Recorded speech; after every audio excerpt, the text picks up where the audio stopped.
Oh, hi, podcast listeners. There's many ways you can listen to the Real Nerds Podcast. You can subscribe on iTunes. You can also subscribe on Stitcher Radio. You want to send us a Twitter message? You can do that. It's so easy, at Real Nerds. Like us on Facebook, Real Nerds Podcast. You can visit our website, realnerdspodcast.com, where there'll be a lot of articles for you to not only read, but to listen to our previous shows. Do you like your stories told through pictures? Then you can also follow us at Real Nerds on Instagram. You can also call us, 720-6nerds5. Thanks for listening and enjoy the show.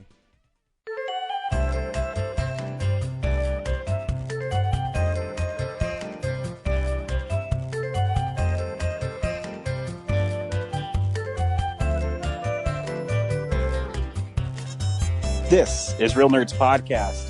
And every week on Real Nerds Podcast, we see a new movie and we podcast our experience to the world, which we've been doing for almost 10 years. I am Ryan, coming to you via Zoom with Brad. Hey. And Zach. Hello. This week on Real Nerds Podcast, we saw The Sound of Metal. I can't do metals. Sound of metal. Spoilers for it. When that opening song was going on during The Sound of Metal, I'm like, man, I hope I go deaf. Whoa. We'll talk about why Ryan was just offensive here in the spoiler section. It's not spoilers. Everyone knows that it's a story about a drummer that goes deaf, right? Isn't that? Yeah, I guess. Never mind. Yeah, that's not a spoiler. I'm pretty sure they talk about it in the trailer. I don't know. I guess I've never really seen a trailer for it. I didn't. I just saw the photo. I guess I have. Maybe I saw it at the Alamo at one point. Anyways, Stay tuned to the end of the episode. We'll tell you if you should see the film or not, play the trailer, and spoil the film. We also talk about movies we've seen throughout the week, movie news, Blu-rays that are coming out, and general movie amusement or something. General movie amusement. It's all news about Jason Mewes. At the end of the day, we just like movies, and we like to talk about them. Yeah. It's what we do. It's what we do. Wait, I thought we were here to talk about quilting. I've been misled this whole time. Well, I mean, it's just because we can't talk. You can't see what we're doing because, it's audio. That's why we don't do a quilting one. That's true. What quilt are you making now, Ryan? I'm making a seaside scene that has seagulls and lobsters and I don't know what else. I'm just making another Last Supper. I have too many of them in the house. I don't know why. I don't even like that painting. It is bizarre. Like just the way they're posed. You know what I mean? They look too eager to worship the man in the middle. Like they've been hanging around him for so long at that point. Do you think the Last Supper they'd all just be like, oh, all of a sudden I need to hug Jesus this instant? And, sometimes it's that time of year where we're able to jump in Brad's Winnebago and go around town with Brad. Hey, film buddies, follow me around Denver.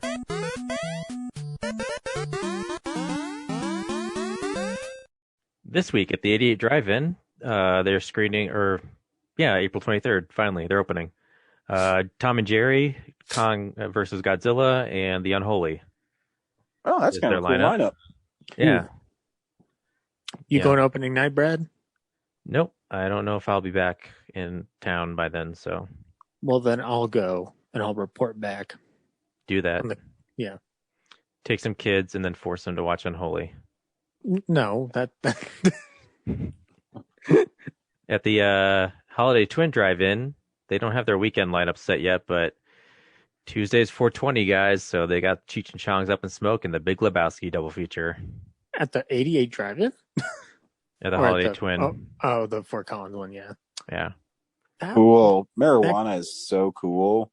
That would be fun, but I would just have to keep my windows up the entire time because I don't want to inhale it. Yeah, I would just not go. Yeah. But it's the Big Lebowski. Two and really Drive-In. big overrated movies. Well, hey, hold on. Just because the second one is talked about way too much doesn't mean it's overrated. It is overrated. It's a good movie, but it's overrated. If Brian says it's overrated, it's overrated. Thank you. This is his podcast.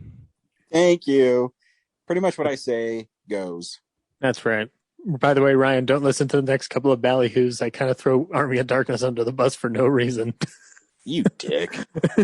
Delete it from your feed. Yep. I'm not subscribing anymore. That's fine. You wouldn't be the first. Yeah, so that's what's going on around town. Cool. So back in the old days, guys, see, we got our name from a movie reel. You used to have to stick a reel of film on a projector and it'd go through and a light would shine through and it'd project the film onto a screen. That sounds antiquated and boring. Why isn't it all on a computer? So that's why this segment is called Real News. And when I say unspool the real news, it's because I'm talking about a movie reel. And that's how clever I am. I've been doing this for 10 years. It's real news.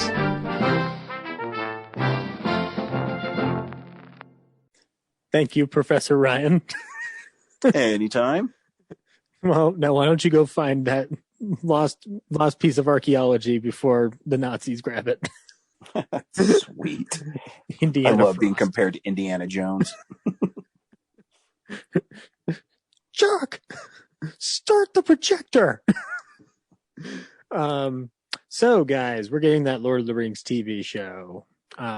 We've talked about it a little bit in the past.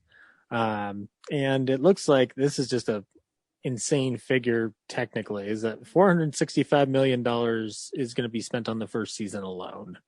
A lot of money to spend on something I don't care about. Yeah. You know what I always think is weird about like streaming platforms too? Like I get that they always make money, but they just spend money so crazy that you wonder if that's ever going to, like the other shoe's going to drop where people stop subscribing. Or do you think it's so ingrained in people now that everyone just keeps on subscribing because it's, automatically deducted from your account and you just don't care anymore? I think it's a bit of both. It's definitely ingrained in people now, especially over the last year. But I mean, I'm juggling. I'm juggling subscriptions, so like 1 month I'm subscribed to one service, and then I quit, and then start another one, and then quit that one and go back to another one. That's how I'm rolling. Yeah, I mean, this is the thing that I look at it is that if it was a case of they're taking all the subscription money and putting it in there regardless, then Netflix wouldn't be canceling their shows left and right. Amazon seems to have less of a turnover rate than Netflix does. So I think it's just they're just taking big risks because they're trying to really push their content and compete. I paused Netflix, and then about a week later they sent me an email saying like, hey, you should restart your subscription because you should rewatch some of this original stuff like Glow. And I'm like, why don't you make a new season of Glow and I'll sign up again. Hear that, Sarandos? Give Brad his Glow. You don't have to give me MST3K anymore because Joel's going to go around you. You can give me Irishman 2. How about that? That's a dumb idea. Don't do that. But anyway, yeah. So look out for that very expensive show. There's a couple changes to the Oscar ceremony this year. Amongst them is that the songs are not going to be in the ceremony. They're going to be done in a pre-show now, which I am not opposed to. I'm trying to think of the last time that I actually cared about the musical performances on stage at the Oscars, and did they not even do them last year? I cannot remember. I know that it was a very strange ceremony, but and this year, like the best original songs, I'm like, okay, none of these like strike me as cool. Well, last year Frozen, and like Frozen was the dominant one. I can't think they remember. had 2 in it. Yeah, I can't remember. Yeah. I mean, one of the ones that I remember the most was probably, I guess, probably would have been 2003 or 2005. 2005 was big because they had It's Hard Out Here for a Pimp, but yeah, I'm drawing a huge blank on. Yeah. Last year was Shallow. That song was everywhere. Oh, in the shalala. Well, no, that would have been 2018, my friend. Well, I mean, it's the 2019 Oscars. Oh, yeah. Oh, the 2019. Yeah, No, it's actually the 2020 Oscars. So 2020. it was Into the Unknown and the other. Okay. I'm Standing With You from Breakthrough. Stand Up from Harriet. I Can't Let You Throw Yourself Away from Toy Story 4. I'm Gonna Love Me Again from Rocket Man. And yeah, there's only one Frozen 2, Into the Unknown. Yeah. Yep. And what's more, I didn't realize this was going on, but Steven Soderbergh is producing the Oscars this year.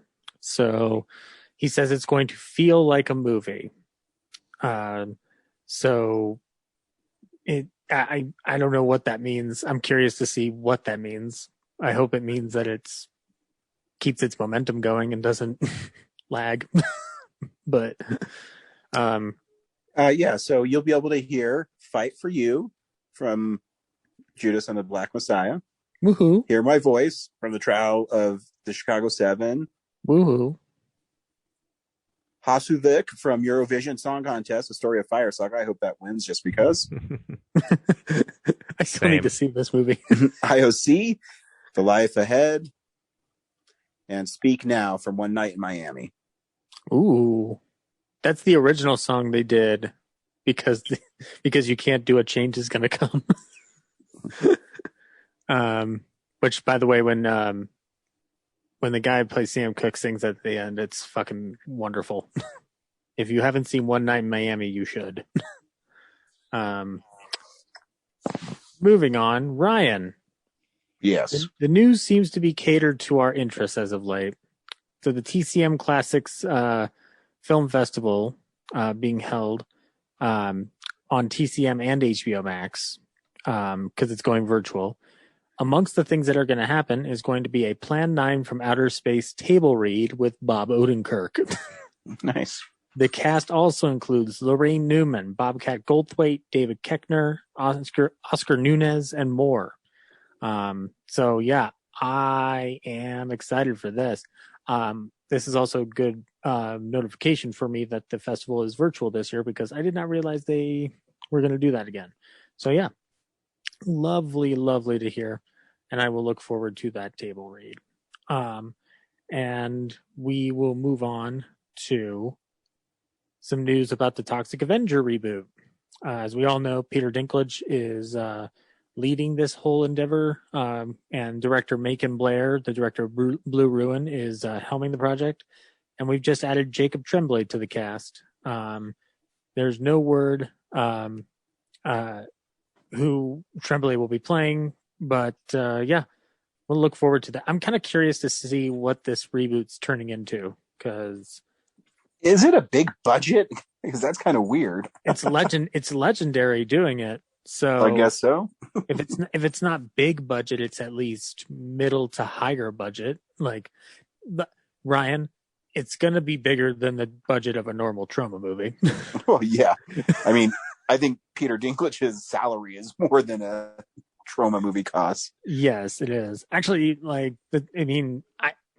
haven't talked to Zach Bynes for a week or so, but we had talked about a bit about the reboot and kind of like, because I'm excited for it. Like, I want to see what they do with it, but I was recalling that the first Toxic Avenger, like, he's not really the superhero character. He's kind of like, it's really much of a revenge movie more than anything else.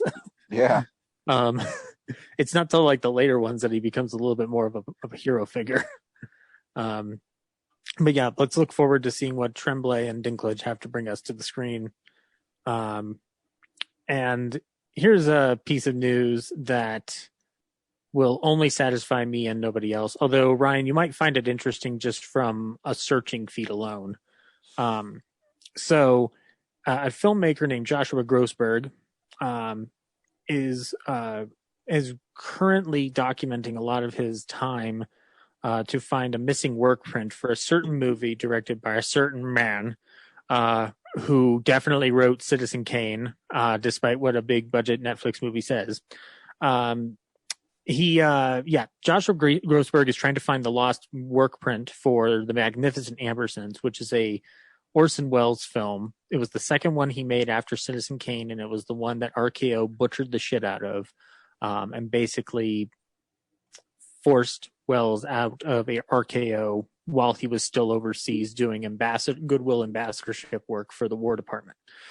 So TCM is currently funding a documentary and thus also the search for the lost work print of the film. More than likely, it looks like there are, if there is any single bit of this film, it's somewhere in South America where Welles would have been cutting his own version of it. So Grossberg is taking the search to wherever it is possible. Now, normally these searches are kind of filled with more optimism than not, but there are a lot of odds against this particular search because we're coming up on what now, 80 years of Amberson's existence. We have never been able to find a print of the original print that contains the original footage that was excised in favor of the reshoots that RKO did. But there's always the hope when you go back to the story about Metropolis, the full cut of Metropolis being found in the Argentine Museum. So we could see this thing pop up. It would be really cool. It happened with a bunch of Oswald the Lucky Rabbit cartoons. Exactly. They're found in Japan, so you never know. Oh, yeah. No, absolutely. The only reason why it feels like almost a hopeless endeavor is only because it sounded like RKO was so pissed at Welles at that point that they would have just burned it out of fucking spite. But if we do get it, there's a shot in the film that has been described by Joseph McBride, and I think Bogdanovich as well has described it, but the shot involved in it would have actually been like an amazing way to end the movie. And on the criterion for the Magnificent Ambersons, you can see a drawing that Joseph McBride did based off of memory of a still shot that he had seen back when he was hanging out with Welles in the 70s. So I want to, if they get this print, I want to see that fucking ending because it sounds like an amazing ending compared to the movie you get, which is a movie that delves into something completely different than what is set up and has a saccharine ending tacked onto it. So, here's hoping we find it, and here's hoping that documentary is just as amazing as the one that Morgan Neville did for the Other Side of the Wind one. Now we'll move on to some fun news that's not Zach related. I'm sorry, guys. Well, there is a Zach attached to this piece. We got a new trailer for Army of the Dead. Zack Snyder's little zombie heist film. Did everybody take a look at this trailer? Nope. It looks a little... It's like a mixture of his Dawn of the Dead with Land of the Dead, where the zombies get smarter. Yep. And I mean, I guess if he's given shitloads of money, that's what you're going to get with Zack Snyder stuff. So, yep. Well, they're giving him Netflix money, so this is going to be off the walls crazy. But I mean, it's a fun zombie movie. I'm not going to like push against that. Oh no, I subscribe to Netflix. I'll watch it. Oh yeah, absolutely. So, and I do like Mr. Bautista. So yeah. But yeah, it actually reminded me of like, you'll have to correct me if I'm getting the particular game in this series wrong, but when I was in high school, one of my friends introduced me to a game called Left 4 Dead, which had zombies in a casino. Yeah. So this sounds like the look of it reminded me of that game. So I'm just like, oh, I'm down to revisit this kind of feel. So, and then the last piece of news that I have is Godzilla vs. Kong has now become the highest grossing movie since the pandemic started. It has crossed 80 million at the U.S. box office as of April 18th, and it has grossed over $350 million worldwide as a result of it. So, two big monsters saved the cinema, boys. Yep. Who'd have thunk it? Who'd have thunk it? Who'd have thought you wouldn't need a 2.5-hour movie to save the box office? Sometimes you just need an hour and 50 minutes of monsters beating the shit out of each other. And then they fight a Mecha Godzilla. I don't know if I'd call one successful movie after a year saving the cinema. No, you're going to need a couple more of those. Okay. I'm being optimistic. I'm still reeling from the news of last week with the Cinerama Dome, but I'm trying to have hope.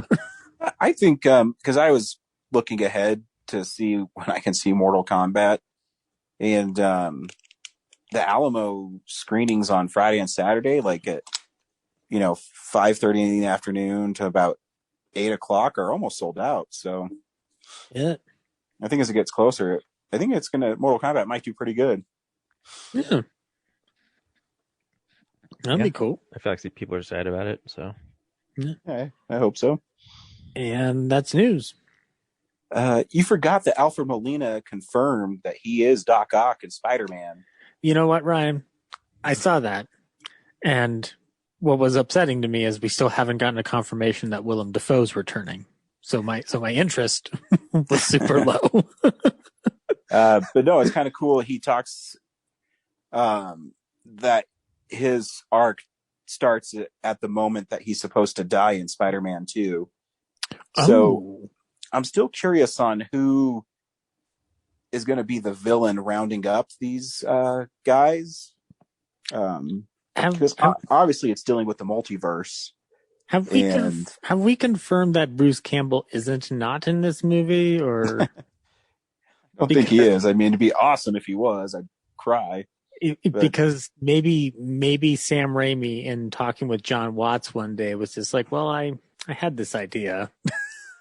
Yeah, who knows? I mean, I know they just started filming it.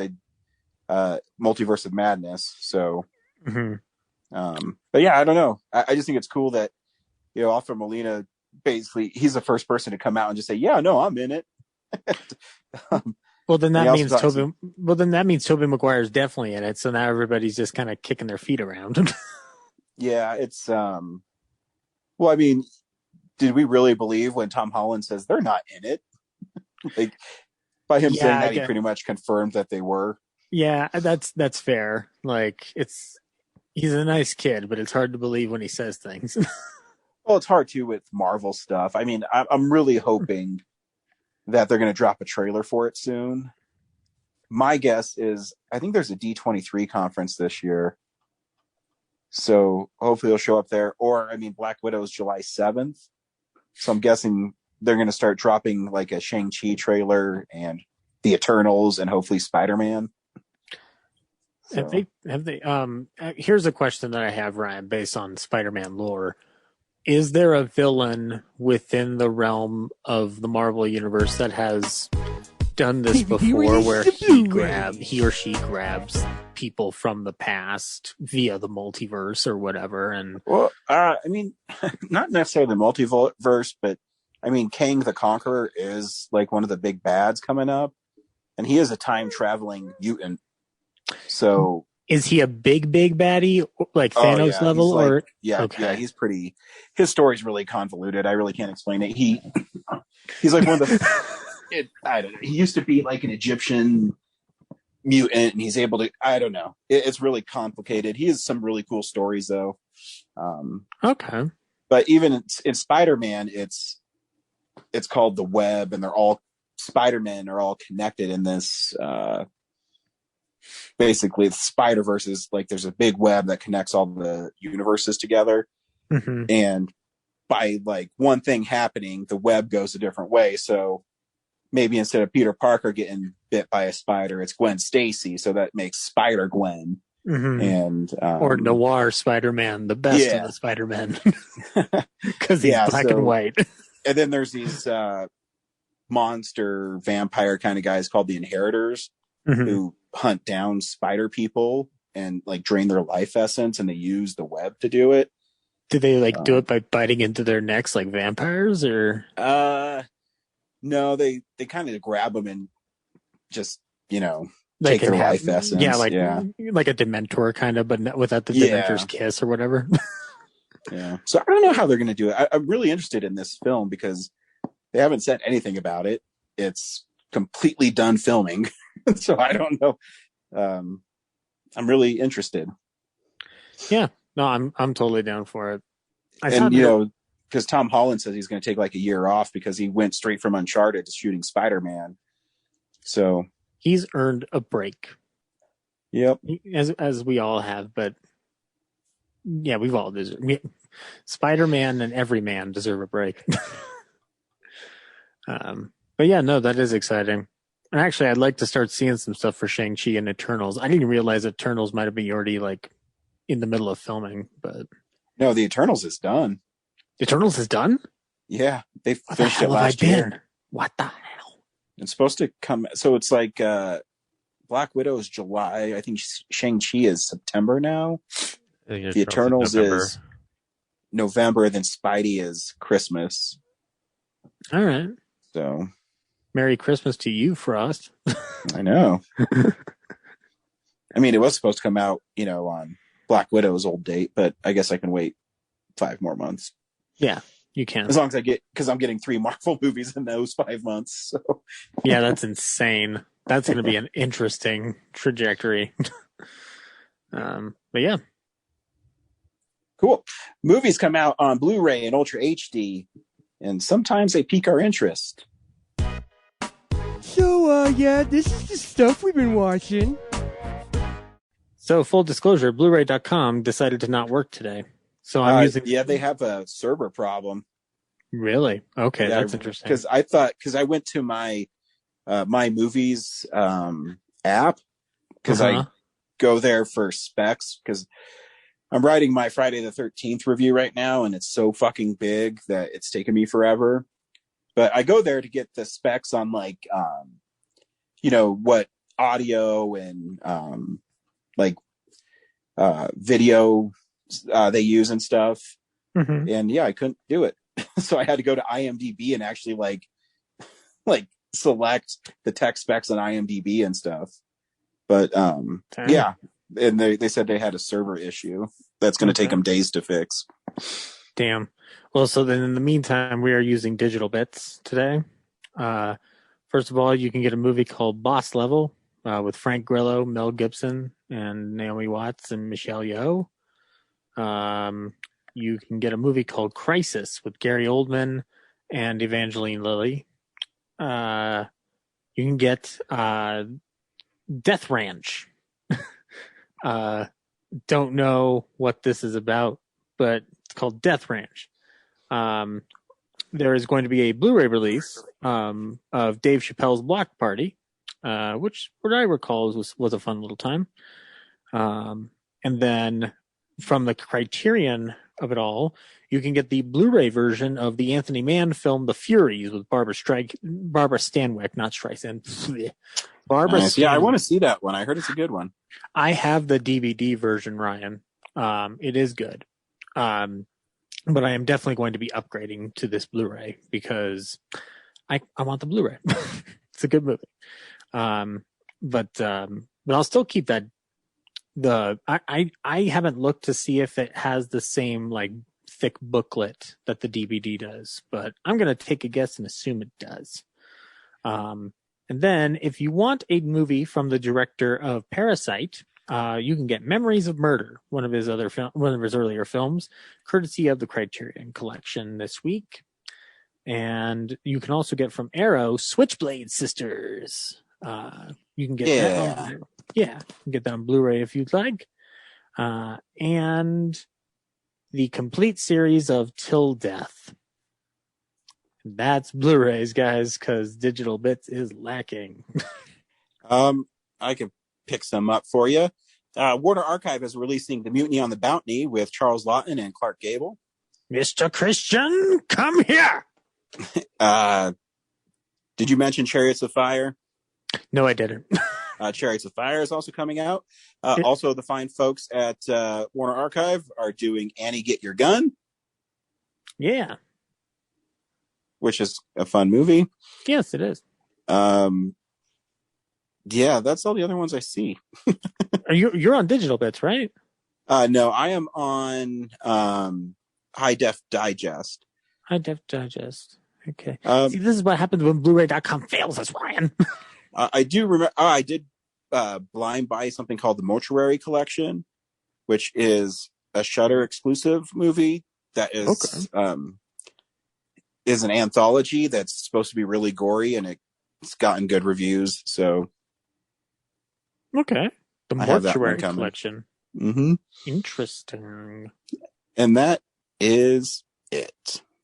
Right on. So yeah, the bottom line is, guys, Blu-rays, buy them or I hate you. We watch films throughout the week in a segment I call What We've Been Watching. So, yeah, this is the stuff we've been watching. Brad, what'd you watch this week? A couple things. Last week, stealing my catchphrase. Okay. Last week I forgot I watched the 76 King Kong. That movie's not good. For the first time, and yeah, no one tells you that Kurt Russell's in it. Not sure why he isn't remembered for that one. Yeah, it just kind of is. Yeah. Like I have it, the Scream Factory. I'm getting the collector's edition coming out because they have a bunch of interviews and a making of it, and I'm really interested. Yeah, in the making of. I'd be more fascinated than the movie. Yeah, I'd be more fascinated by how it's made and like what choices went into it, because yeah, it's like really just they're on a boat and they go to the island and there's like dude in a Kong suit, and isn't it really weird too where he takes the top off of that chick? Yeah, well, he like his finger brushes her, but yeah, it's definitely exploitive for sure. Like there's no reason for this to happen. Yeah. Well, he does that in the original King Kong. He takes like one of the layers off of Fay Wray's dress. Yeah, but this one he has like this weird grin on his face. Yeah, yes, that's fair. Yeah. Yeah, it's just Never mind. Point taken. It's just unnecessary, I'm sure there's a negotiation about that on set. Yeah, and then it just kind of plays out like the original. It's just kind of updated for modern special effects. So yeah, and then I watched.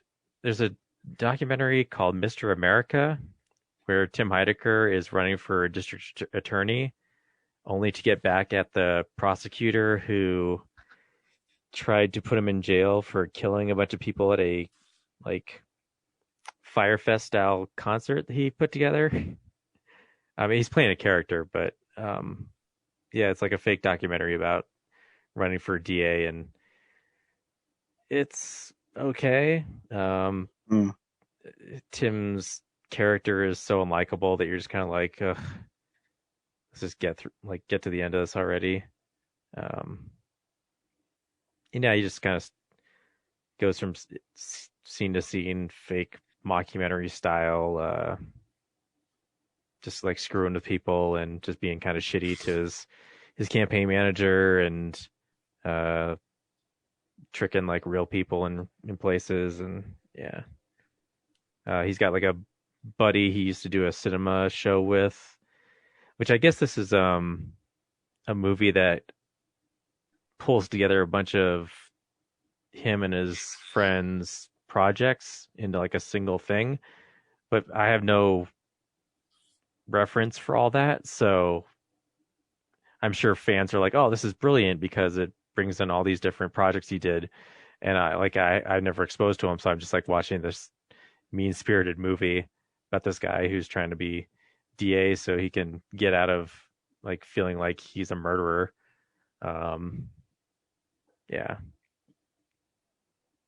Oh, that's what it was. He poisoned, he accidentally poisoned the vape juice for all these people with this. Yeah. And then I rewatched Batman with Zach, Batman 66. We Yes, talked you about did, his old show. chum. And I watched Always Sunny in the 3 of the most recent seasons of Always Sunny. And I that's love so that funny. show so Yeah. much. I just love how much shitty people they are. Yeah. I just got done watching this one where they go to the Eagles are going to the Super Bowl, and they split into like 2 episodes where one is Charlie it's kind of like a remake of Home Alone where Charlie gets stuck at the bar and he has to do his like superstitious rituals to make sure the Eagles win. And yeah, it's like part Home Alone parody and just part goofiness where he like steps in a bear trap and has to drink his own piss. And then the second episode after that follows Mac and everyone else going to the actual Super Bowl and all their superstitious things. And then, by the end, it like flashes back to what Charlie's doing. Yeah. Yeah, I just haven't watched that show in a while, and yeah, it's still really funny, and just they really push the envelope on some things. Yeah, I just love because they constantly push the envelope and they really don't care about what happens. Yeah, and when you think about it too, there's really no like continuity to it, you know? Oh yeah, there's a clip show where it's part clip show, part like new episode, and there's like parts where like there's 2 Charlies, and there's one where like the second Charlie's like watching in on other people's like flashbacks and stuff. It just makes no sense, and they acknowledge that they're just like clearly just trying to like pad an episode. So yeah, but yeah, I mean like Charlie stepped in a bear trap in the one I was talking about, and the next episode is fine. Yeah. So, but yeah, like almost each episode, they managed to take like a current, like controversial topic and turn it into an episode. So it's interesting going back like the past 4 years that I missed and seeing what they picked up on. And then the last thing I watched was really good was The Orange Years, which is a documentary about the rise of Nickelodeon. Oh, cool. Yeah, and so if you want to in an hour and a half go back and relive 15 years of Nickelodeon, this is the way to do it. Yeah, it was fascinating. It's a little like halfway through, like the first half is great because they really show the detail of like how it came to be. And then the last half is kind of like, little member berries where remember this show? It was cool. And then we got some people back from it to talk about it. Remember this show? Yeah. But yeah, the first half is really good because it shows like Nickelodeon started in like Ohio as this local cable show called Pinwheel, which was kind of like Jim Henson's Muppet Productions, but not Jim Henson. So it's just like this real cute like puppet show thing. Then like the producer from that went on to cable and started Nickelodeon, and like the first couple years Nickelodeon were kind of rough because they were just like adults programming kid stuff, and then they got a new producer and she listened to kids and then made stuff that appealed like from their point of view instead of like what parents thought it should be. And then it just kept rising and taking off, and yeah, it was cool to see people who were kids then talk about it as like 40-year-old adults. And there's like this one like really sad part where like I forgot they actually took Double Dare on the road and did live shows in malls. And so at one point towards the end, Mark Summers is talking about like, yeah, I up and quit Nickelodeon because one day my kid came up to me and said like, how come you can spend all this time with all these other kids around the country, but you don't have any time for us? And so, no shit. Yeah, without hesitation, he stopped, and yeah, pretty much like this golden age of it stopped after like Universal Studios got rid of the Nickelodeon studios campus, I guess. Mm-hmm. I always wanted to go to that. Yeah, me too. And yeah, I wish I'd found the time to do that right after high school. Right. That'd have been great. But yeah, that was like their own, like everything was there. You could take a tour and watch them make the shows, like in real time and stuff. And yeah, what else? Yeah, like you can't do that on television was really like so important to that network getting off the ground because they had trouble making their own stuff, and so they outsourced like Danger Mouse and Count Duckula, like foreign programs, and like dubbed them. And then they got that show from Canada and just like everything about like slime and like the locker gag, like everything you kind of associate with Nickelodeon really came from that program. Yeah, and then it talks about like the cartoons, and then like Ren and Stimpy taking off, but MTV took it from them at one point. Because I remember growing up being like, what happened to that? Like it was only like on there for 2 seasons or something. It's because MTV swooped it up from them. Yeah. They talk about the origins of Stick Stickly. They mention it, but they don't talk about the origins of them. That's bullshit. They talk about the adventures of Pete and Pete. I didn't realize Toby Huss was the imaginary friend guy. What's his name? Shoot. No, I don't know. It's like Alfie or something. But like he's like the dude in the like tight spandex with the striped shirt and the glasses. Do you remember that? He's like Little Pete's imaginary friend. Pete and Pete. I don't remember that at all. For us. Yeah, I think it's Artie. I think Artie's his name. Yeah. But yeah, it's just weird. Like that dude is in a bunch of stuff I like now, like *Halt and Catch Fire*, and he was obviously on *King of the Hill* a bunch. Yeah, it's a really good, like, yeah, they talk about like Snick and Snick. Yeah, and Nick News, like, oh, there's this heartbreaking thing where Linda Ellerby, like, they do the AIDS special, I guess, with Magic Johnson. And I remember, like, I think I saw that, but like as a kid, like, not a lot registered with me. But watching it now, like, there's other like kids in the audience that they don't know are AIDS positive.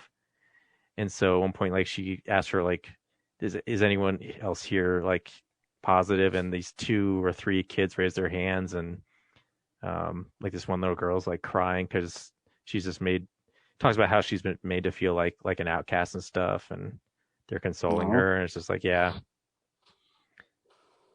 And they didn't plan on that, so yeah, it's a really cool documentary. Nice. Yeah, I think that's it for me. Zach? Watched a couple things. I have my letterbox up here. No, I don't. So after our show last week, I finally watched for the first time Dr. Jekyll and Mr. Hyde from 1931. This is the Frederick March one, Ryan. Academy Award winner. Yes. Academy Award winner Frederick March. And Ryan, holy shit, we've been missing out on the best Jekyll and Hyde ever.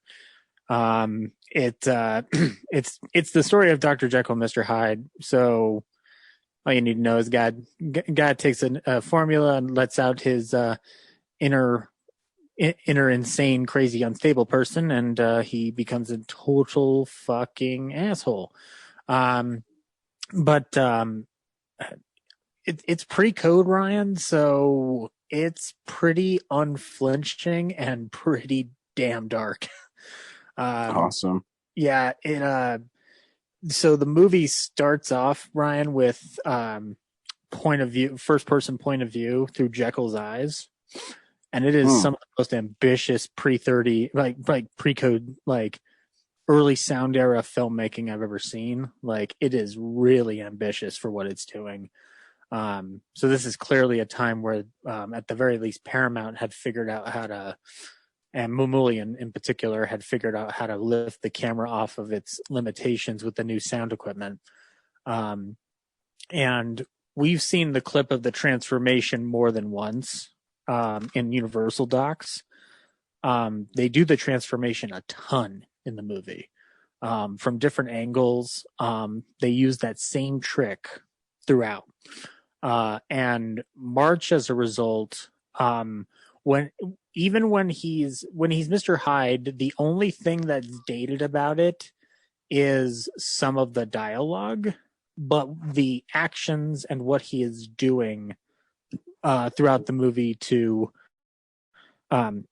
Miriam Hopkins, who plays Ivy Pearson, who's this I guess she's a prostitute or a lady, like a lady of the night, and he is like basically holding her in a virtually like emotionally and physically abusive relationship when he's Hyde, and then when he turns back into Jekyll, he just goes about doing his doctor stuff, but he becomes more and more withdrawn and unstable. It's been a while since I've read Dr. Jekyll and Mr. Hyde, so bear with me. But the thing that amazes me in it is that he's towing a bunch of lines in a way that it's very clear he wins the Oscar for the emotional range of the performance and not necessarily the horror element. So it's like one of those instances where like a horror movie is winning that Oscar just because it's like this one standout thing, and otherwise what is being filmed and portrayed as a typical horror movie of its era. It's fantastic. I got it off of Warner Archive. I have no idea exactly why the Paramount version here is at Warner and not at Universal, because it's a Paramount title, so it theoretically should have gone over to Universal. But when I got the disc, Ryan, it had the trailer for the Spencer Tracy Dr. Jekyll and Mr. Hyde on it as well. So I'm guessing at some point there was a dual release where they had this version and then the Spencer Tracy version, which if you've seen the Spencer Tracy version, which is kind of terrible, it's night and day. Like this one from 31 with Frederick March is the superior Jekyll and Hyde movie from that era to watch. And frankly, if I'm going off of recollection, I don't think we've had a good Jekyll and Hyde movie within the modern era that I'm aware of, or at least one that's called Dr. Jekyll and Mr. Hyde. And then I rewatched The Wolf of Wall Street. That's a great movie about terrible people that people watch wrong. But yeah, still works. As Brad said, we rewatched Batman 1966 for an episode of Yesteryear Ballyhoo Review, which I'm going to say Brad takes over that episode because he was way more prepared than I was on certain things, but I kind of expected him to have a little bit more Batman knowledge in his back pocket than I did. So, if anybody wants to hear Brad be a badass on Ballyhoo, look for that sometime in June. And then I rewatched some gangster movies from the pre-code era, one from after the code was established. I hadn't seen either of these since college. The first one was Bullets or Ballots with Edward G. Robinson. Edward G. Robinson plays a cop who used to kind of run around in underworld circles, but he got out of it. A new police commissioner is elected to get tougher on crime. He lets Edward G. Robinson's character go, so we see Edward G. Robinson's character going towards the gangs, but oh no, guess what, guys? Edward G. Robinson's actually not turning evil after all. He's doing undercover work for the new police commissioner. I knew it.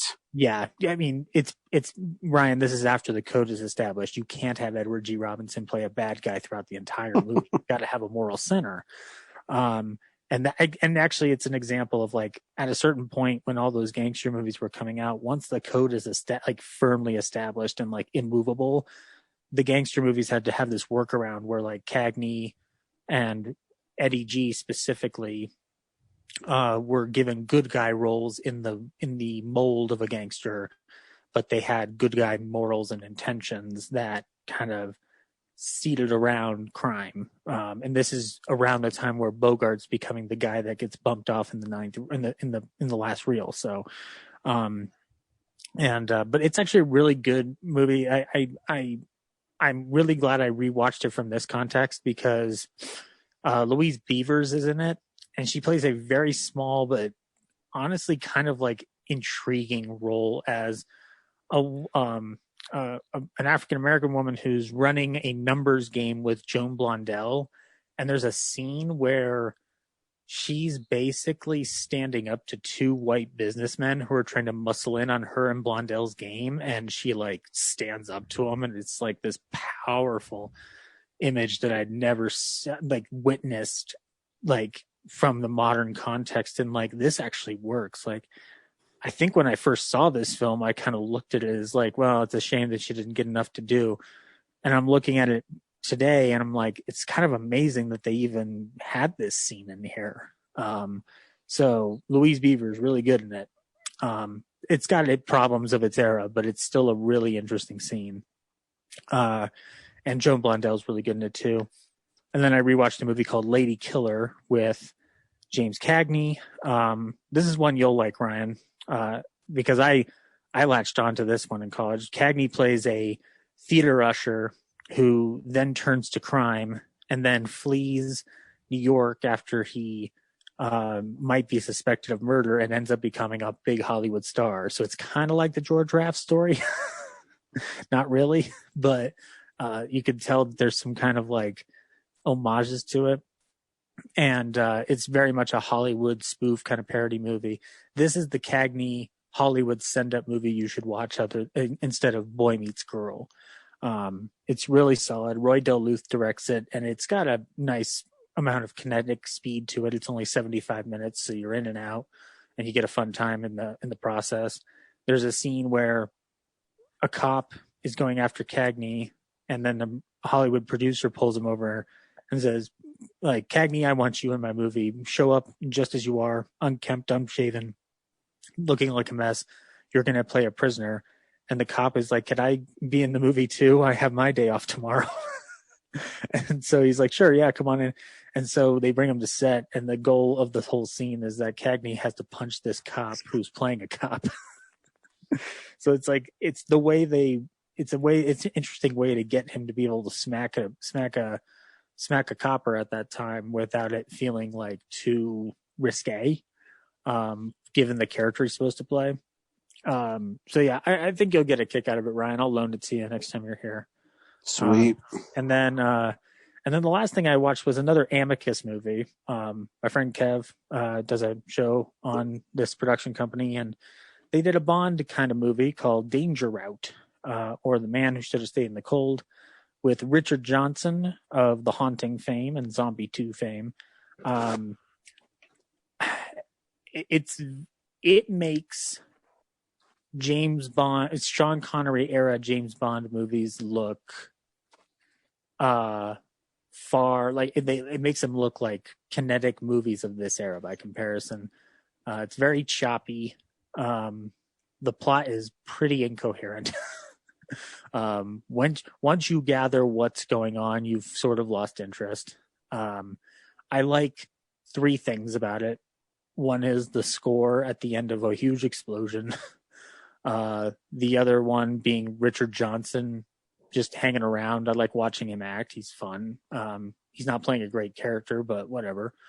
And then there's a final scene where basically he plays this guy named Jonas Wilde, who is an assassin who's trying to get out of the game, but one of his superior guys is like, no, we need you to do one more job.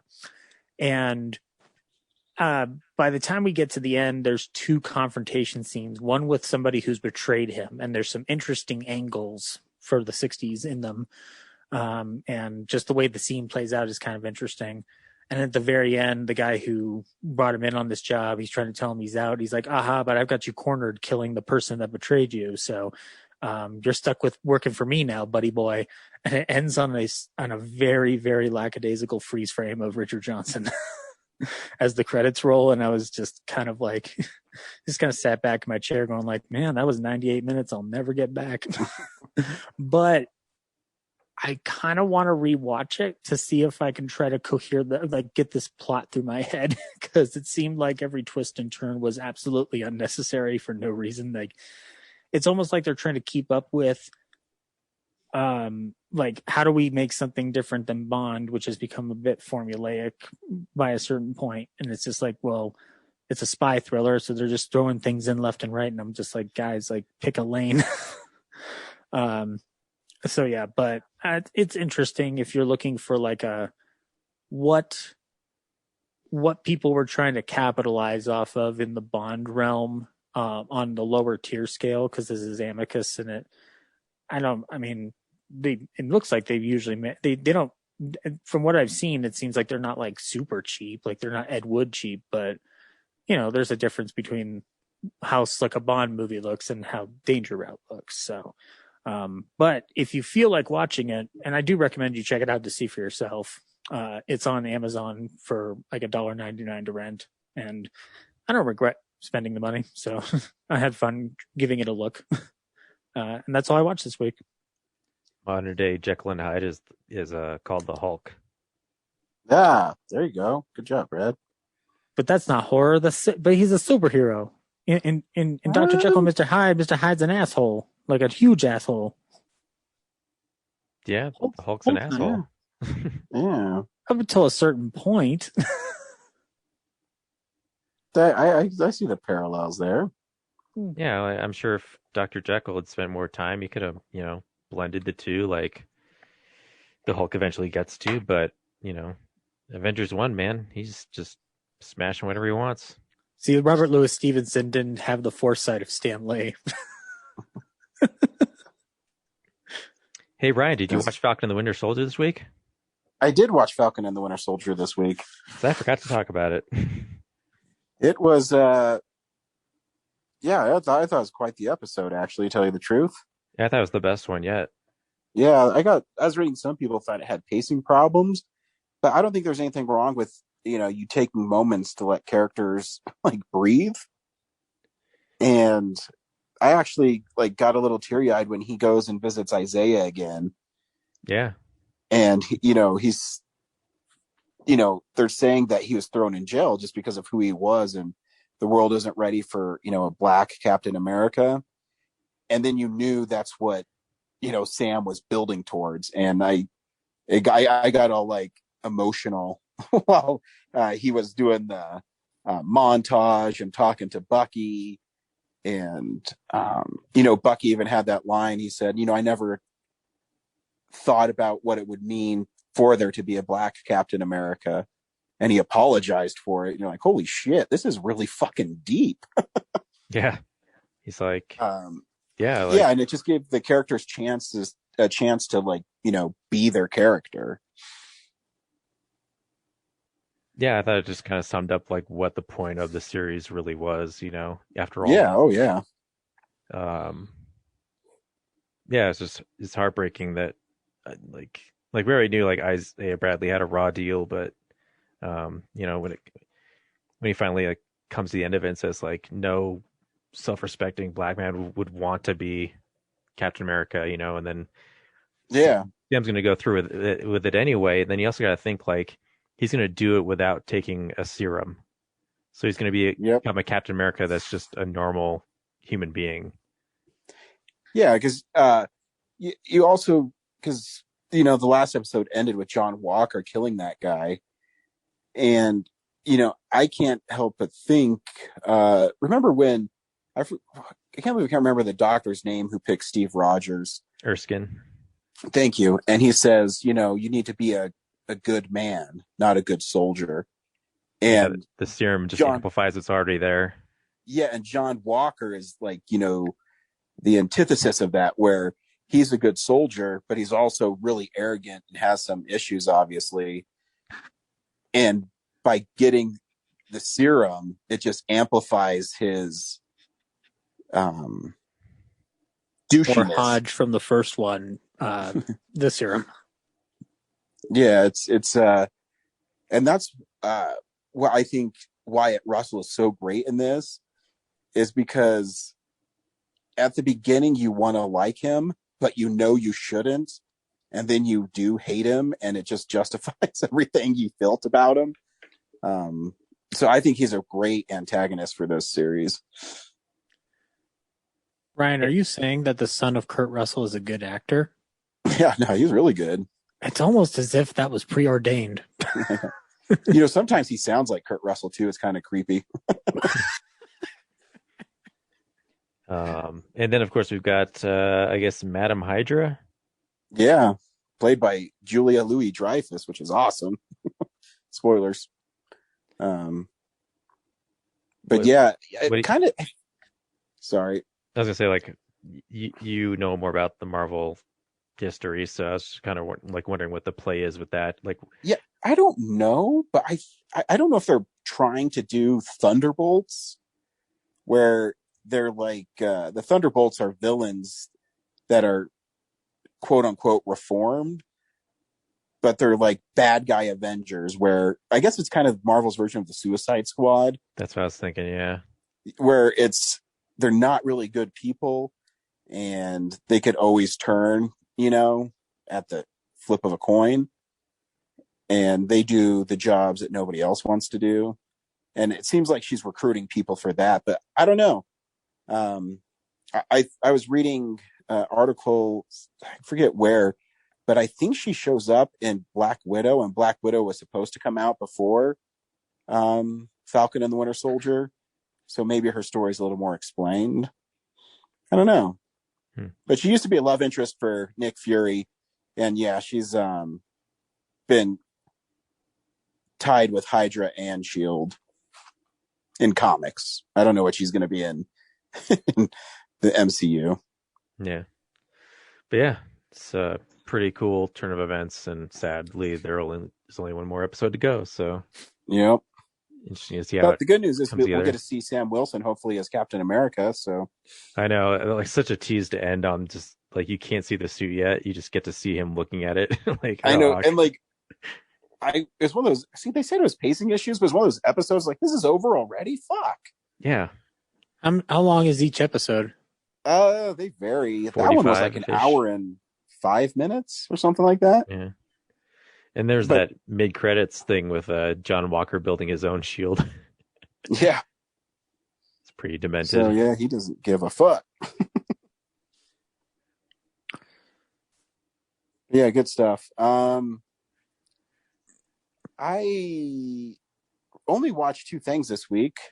I'll talk about this one first because it's god awful. So I rewatched Mortal Kombat Annihilation, and it is so bad. Do you need a hug, Ryan? No, it's disappointing because I love the property so much, but it's so bad. The director has no idea what he's doing. I don't notice directors as much until it's really obnoxious, if that makes sense. Where he would do shots and they would always be Dutch angles, and then it'd be Liu Kang punching someone, and then the next cut would be the reaction of that punch. So there's no fluidity to the action at all. And the storyline is horrendous. Go ahead. I was going to say, who directed Annihilation? John Leonetti. He also directed Annabelle. So, which is an okay movie, but it's definitely only saved by its ending. The horror movie Annabelle? Yeah. The prequel. The doll. The prequel movie that then got a prequel and then a sequel. But he hasn't directed too many things. He's he's a crew guy, and I think they just gave him an opportunity because he worked on some big movies. Mm-hmm. He's a DP by trade. Yeah. But yeah, the CGI is so bad, and it was shocking. I was doing some research while watching it because I was getting bored, and it cost $30 million to make, which, I mean, what is that in 1997? That's probably like $80-90 million now. And it's just, it's like green screens before they could figure out how great green screens were or to use them properly. Shiva in it has computer generated second arms, but it's a really bad costume with her. Oh, it's so bad. It blends the stories of Mortal Kombat 3 with a touch of Mortal Kombat 4. And it just tries to hit, says, hey, remember Cyrax from Mortal Kombat 3? Well, here he is. It's just bad. It's good. Where the first one is kind of like a guilty pleasure. This one is just not good. The cinematographer is Matt Leonetti. I think that's related. Maybe. I don't know. It was just bad. The guy who played Leonardo is Raptor number 1. Oh, Ray Park's in this? Raptor 3. Yeah, it's his first movie. Baraka number 2. Yep. The Barakas looks like some dude wearing a Halloween Baraka mask. It's bad.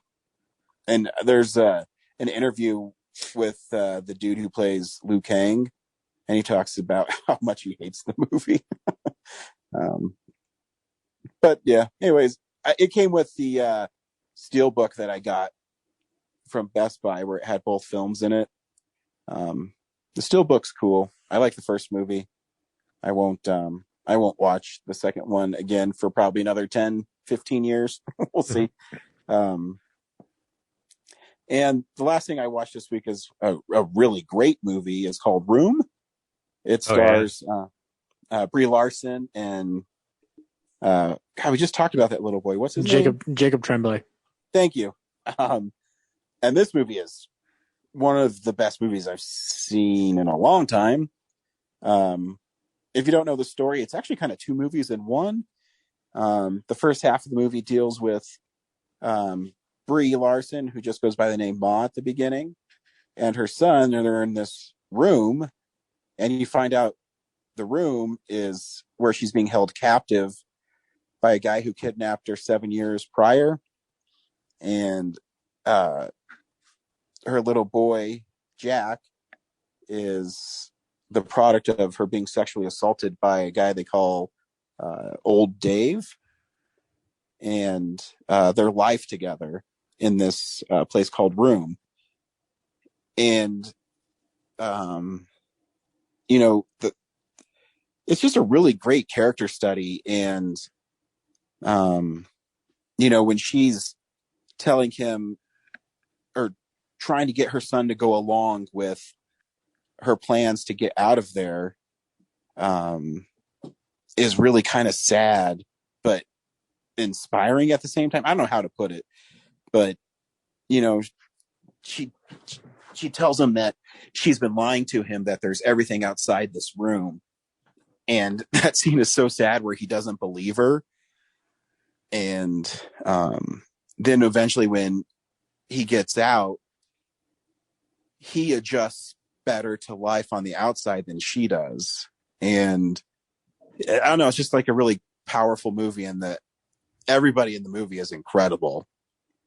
Yeah, the thing that shocked me the most was when she gets out, she can't deal with it well. She kind of turns on everybody helping her. Yeah, where she was worried that her son couldn't handle it, but he kind of fits right in. Yeah. It takes him a little time, obviously, but I cried a couple times this movie too when he's getting his hair cut and he says, "I love you, Grandma." You go, "Oh man." It's a really well done movie, and Brie Larson deserves the Oscar for it. She's so great in it. She has that scene where her mom is talking to her and she's on the couch and she's just, screaming at her mom about, I'm sorry, I'm so like fucked up. And it's just a really powerful scene. And William H. Macy is incredible for the 3 minutes he's in the movie. Which if you watch the behind the scenes on it, they talk about that they didn't know if they could get a great actor to do it, but they needed a great actor. And he read that part and he decided to do it because it's such a great small role. It's just a great movie. It's so good. And that's all I watched this week. You should check out Short Term 12 if you get a chance. Yeah, that's really good. It's another Brie Larson. It's early Brie Larson too. Before I can't remember if it's after Scott Pilgrim, I think. Yeah, Yeah, she's I forget what's quite the actress. I forget what it's about, but I remember it being good. So like really good. Like so good. Yeah, yep, she's really good. And man, hello, she's beautiful. I have the Blu-ray, Ryan. I'll loan it to you. Cool. I'll definitely check it out. Yeah, because I think the director of Room in his commentary talks about seeing her in that, and that's why he wanted her for Room, because she's really good in it. This week on Real Nerds, we saw Sound of Metal. Zach, should people see Sound of Metal?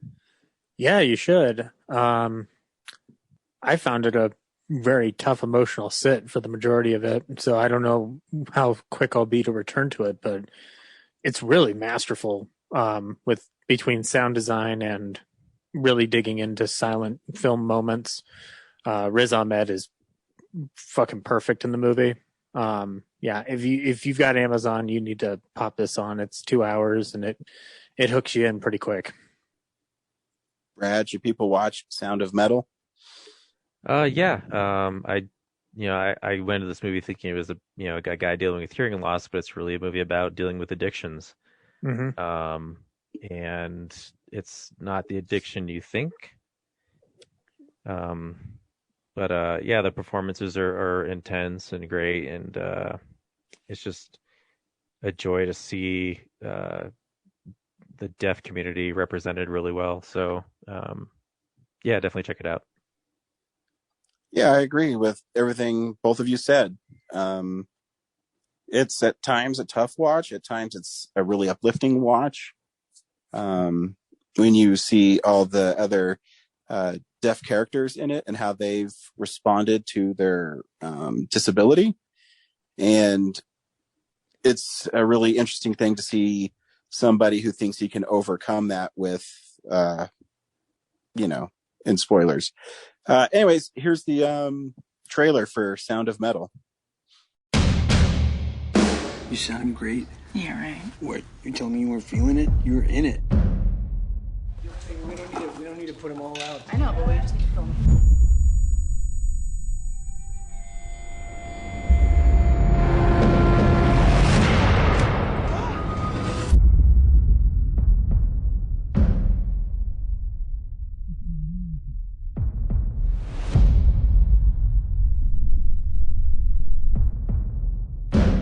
Your hearing is deteriorating rapidly. We'll come back. Till then, Lou, we just keep going, okay? No. Lou, No. let's play tomorrow. Let's see what it's like, okay? I'm gonna be like a click track. You can play to me. You have to understand, your first responsibility is to preserve the hearing you have. I can't hear you. Do you understand me? I can't. I'm deaf. I'm deaf.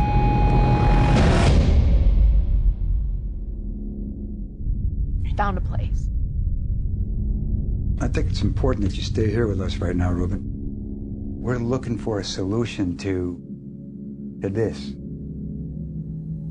Not this. I need you to wait for me. Okay? You're it for me, Lou. You're my heart. You're it for me. Okay? You gotta wait for me.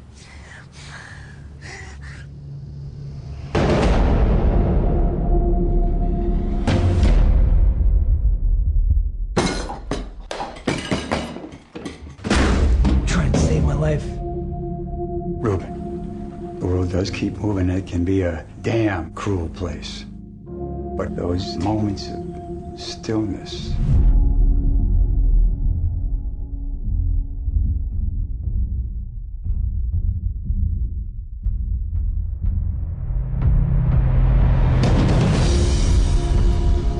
when this crappy, mundane world suddenly becomes radiant and magnificent, all the fear is gone. That place will never abandon you.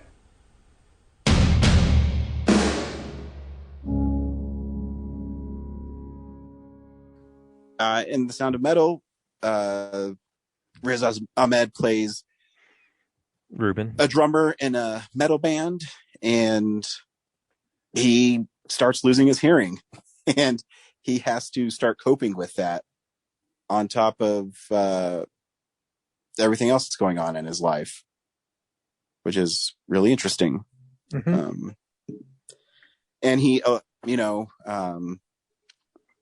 Lou, his girlfriend, played by Olivia Cook,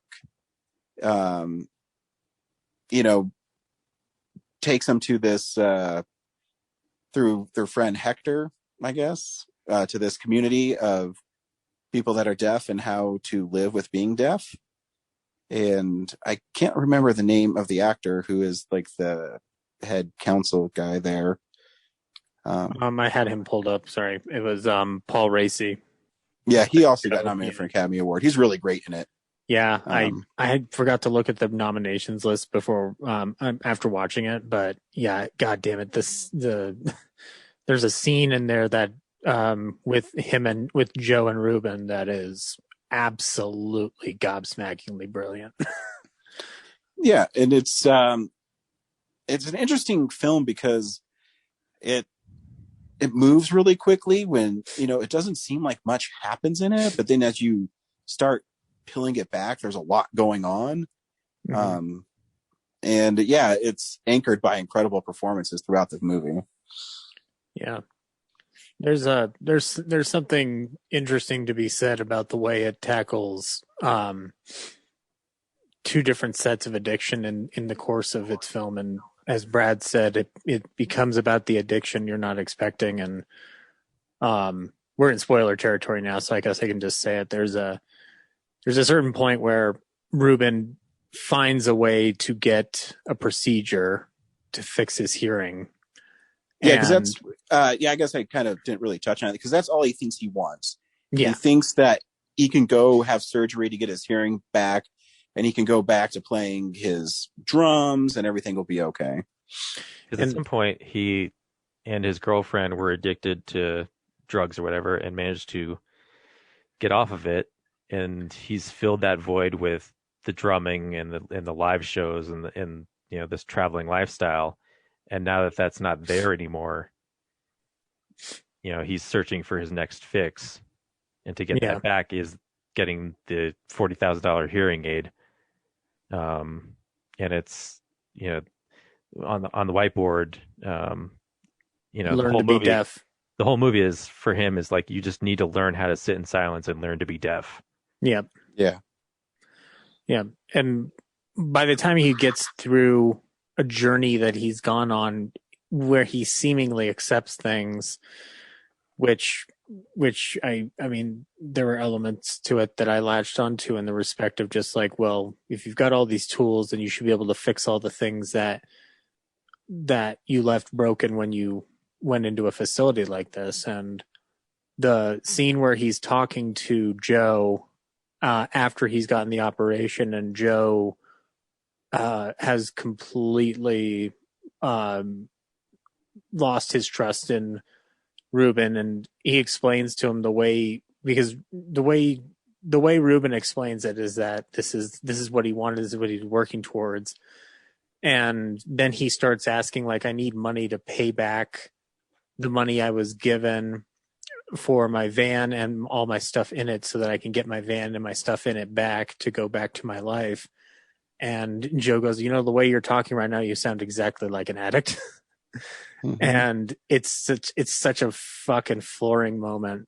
And you watch the disappointment and heartbreak on Joe's face when he explains, like, you don't understand, I can't have you here anymore because the people that I have here in my life, we base ourselves on the fact that we are not broken just because we are deaf. And they're dealing with two different forms of fight. They're dealing with addiction, and then they're dealing with loss of a very important element of human function. And so to have Riz Ahmed do the thing he did, like, it's tough to swallow, because it's like, I can't have you here now because you've basically thrown something onto you that literally defeats the purpose of the uplift I'm trying to bring here. And it's a very tough thing to sit in And then by the time you get to the end, like that final shot where he rips out the hearing aid is fucking beautiful. It's like some of the best silent filmmaking you'll ever see comes out of this movie, and that's like one of the peak, like that's like the icing on the cake in that film. And also before that, when he reconnects with Lou and Paris, you know, he's excited to be with her, but after a while he kind of realizes that by being with her, he's dragging her back into his kind of like gypsy lifestyle, his mess of a life. So, and then it shows growth that he recognized it and then let her go. So, yeah, and the also from the technical acumen, the sound design in this movie is off the charts, incredible. Like it's very inventive. It's very immersive. I almost feel like it would have been overwhelming to watch this in a movie theater because of all the things the sound design is doing. Yeah. Like you saw it in the theater, right, Brad? No, I wish I had though. Just cause, like even before I started, I was like, well, this is a movie about sound. So I wish I was watching it in the optimal presentation. Yeah. But yeah, there's also like a monkey's paw element where like he spends the whole movie, wishing to do this procedure. And then he gets it, but he can hear, but it sounds terrible. Yeah, he can't hear music properly. Like that's anything properly. Yeah. Right. Well, the big thing that they touch upon is the fact that like the music sounds absolutely like garbled compared to having normal hearing. And he finds out that Lou can sing beautifully, not just scream into a microphone all the time. And the tragedy is he can only hear that in the worst possible setup, Yeah. That like metal at the beginning was, man, that was rough to listen to. It's just not my music. It's so hard for me to get into it, and I don't understand the appeal of it at all. But to each their own. Yeah. There's moments at the beginning and the top before they get to the to Joe's facility where they're dipping the sound in and out, and they're showing it getting worse and worse for him, and like the sound goes down to nothing but a muffle, and you're having to watch these actors communicate like with facial expression rather than words, and it's very, very powerful. Like one of the best things you can say about this movie is that you can't take your eye off the screen, both by design and just by the impact of the performances that you are watching. Yeah, it's really well done.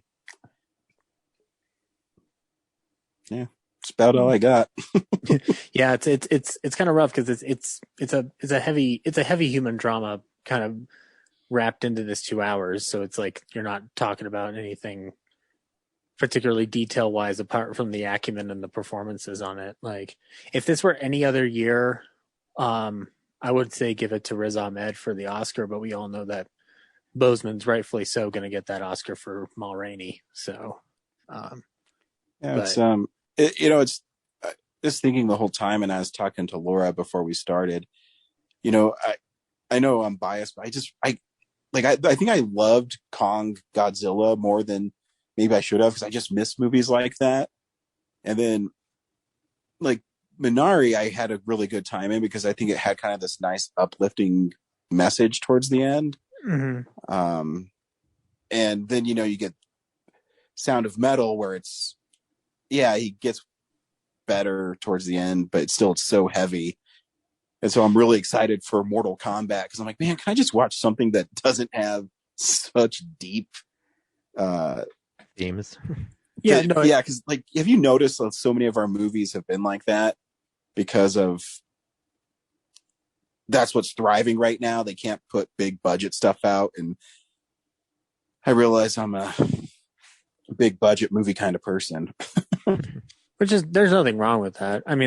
I will say, like, while I thrive on movies like the one we watched this week, this one was one of those sits where I was just like, I really, really need to start watching Falcon Winter Soldier now to kind of pick myself back up, because I was just like, this weekend was the wrong weekend for me to watch this movie, but like the ending for me was enough of an affirmation to be like, okay, this experience was like the amount of pain that you experience throughout this film from a positive perspective is like has an uplift by way of introspection at the end. But I'm kind of in your camp, Ryan, where I'm just like, I kind of want to watch some monsters fight right now because I need something else.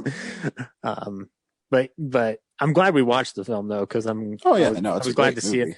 Yeah, because I was kind of like resigned to like catch some of these films when I could. So thankfully, a show like this helps me keep on my toes. So I've enjoyed the back and forth. You know, yeah, blockbuster here, art house film there. You know, it's just.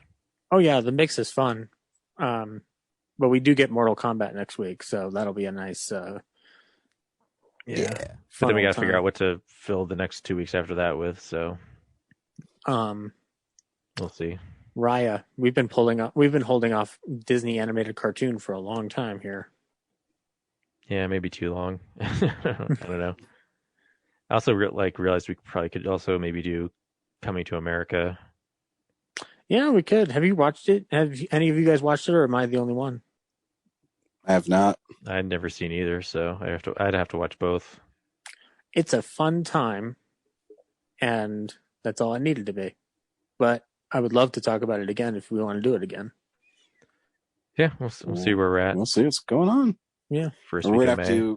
We're gonna have to do Film Explosion 2097, 91. God damn, fuck, 91 pretty soon too, because we're gonna start running it. Because I think we waited too long to do 81.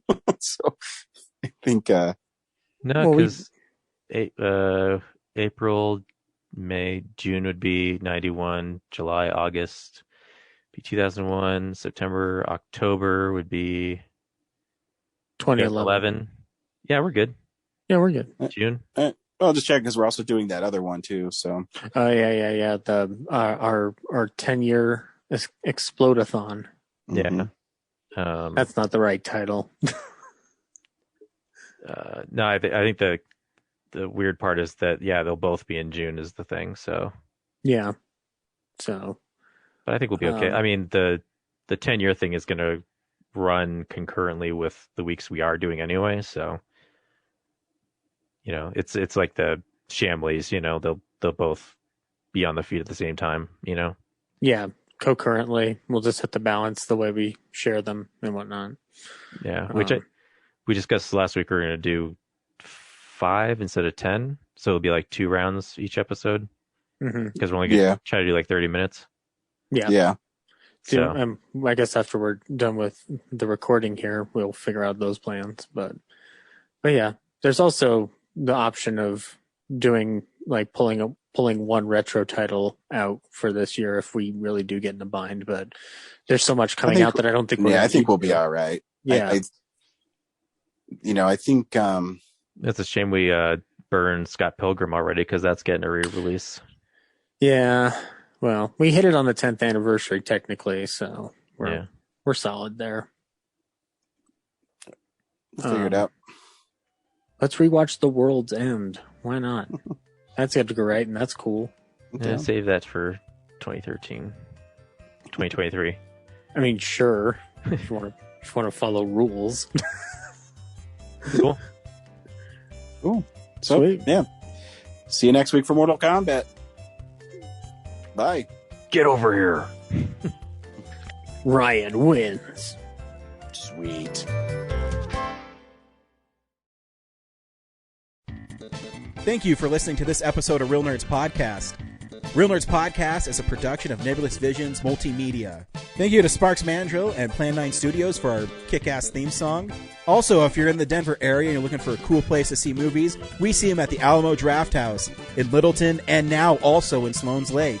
Thank you to Colorado Coins, Cards, and Comics for supplying us with all our comic needs, especially you, Andrew. You know who you are. And a big shout out to James's mom. I'm giving you an electronic hug that you can feel through the airwaves. Thanks for listening, and have a nice day.